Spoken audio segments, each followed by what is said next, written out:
What's up, visionaries? It's Mel. And it's Greg. And M.A.G. Visions is back again, bringing y'all another video. Now, this video right here, I don't know, would you say this is kind of a serious, a serious issue? It really is a serious issue. Like, I know it's a cartoon, because this is an animated video that we're about to watch, but it's very serious, because I've heard so many kids when I was growing up say this. You know what I mean? Yeah. Unfortunately, I don't think I really had to worry about that. I just pretty much did me, a little bit too much of me growing up. But what is it called? It's called "I Don't Really Like My Parents Because They Don't Accept Me for Who I Am."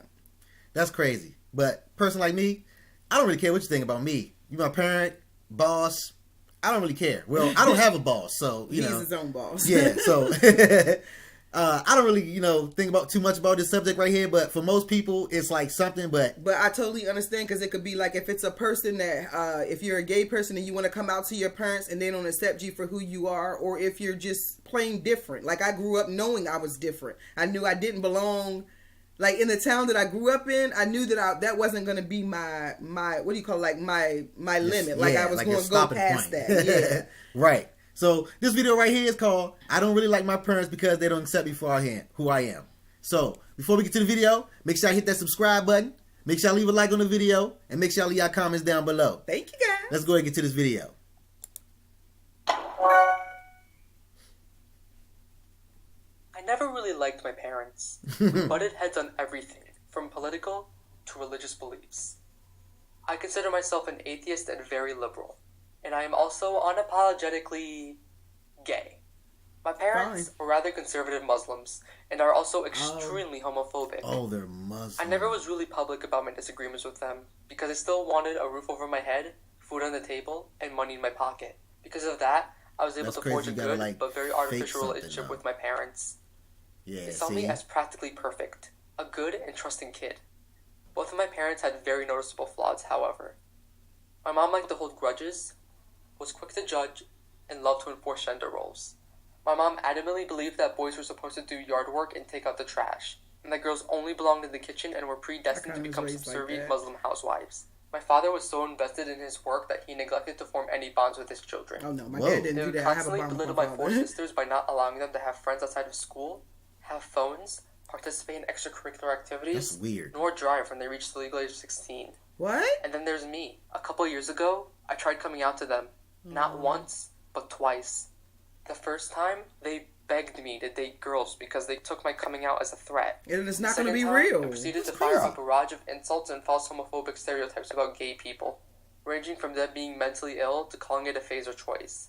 They threatened to completely disown me and assured that I won't succeed in life if I didn't quote-unquote fix myself. There's nothing wrong with you. Depression consumed me and could only see myself being forever indebted to my parents. So I had to continue the facade of the straight Muslim boy in the house. Wow. I didn't think much of it at the time, but after telling my friends, they convinced me I was in a nearly abusive relationship with my family, and that I had to get far away from them to live my life and discover my full potential. Sometimes you do. Yeah. It was at this moment that I took a much harsher stance against my parents, seeing them as my prison wardens instead of my loved ones. It's not good. So I thought, where was the farthest I could get without them having a harsh impact on me, while I could still be successful and thrive as a young gay? After doing some research, I could finally conclude that California would be the best place for me. A thriving LGBT community, lots of racial diversity and acceptance, and on the complete opposite side of the country. So I applied to a few schools there in hopes I would get accepted, and sure enough, I did get into one of them, UCLA. Oh, it truly was one of the greatest moments of my life. I felt like a livable future was finally plausible. No. My parents were hesitant at first because of the distance, but happy to have me go because they trusted I could succeed at a highly acclaimed school in Los Angeles. After moving there, I have never been happier to be part of a diverse community with amazing friends, support, and education.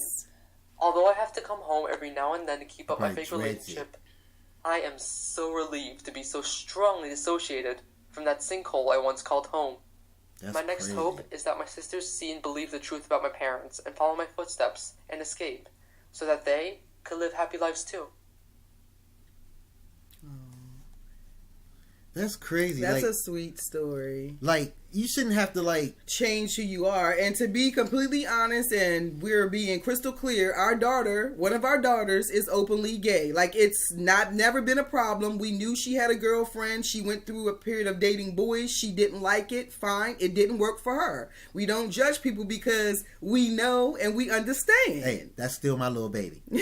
No matter what. I don't care. If anybody messes with her, you already know, people. They'll say, I don't care. I just love when people love their self. You embrace who you are and be who you are. If you can't love me for who I am, then I don't need you in my life. Plain, simple, and period. Yeah, that's true. Especially if you can't be yourself in your own house, like around your parents. Then you'll never ever be able to. I mean, you really do need to go out on your own, because you're never ever going to flourish, because you feel like you have to live in their footsteps, follow their rules, and do it like walking on eggshells. That's not a good environment to live in. Like you say, you want everybody to accept you. I mean, that's nothing. You know, you have to live your life the way you want to live it. Right. Love who you want to love. Like, it doesn't matter what other people think. Love has no color or no gender. Love is love. Just love hard and love for real. That's it. Just That's be 100 who you are. Yes. And everything will be all right. And everything will be fine. Yep. I'm telling everything you. will be good. Just gotta see it worked out. It worked out for him. He went to UCLA and he found the embracement that he was looking for. So I don't know. It was a good story. That was amazing. Yep. But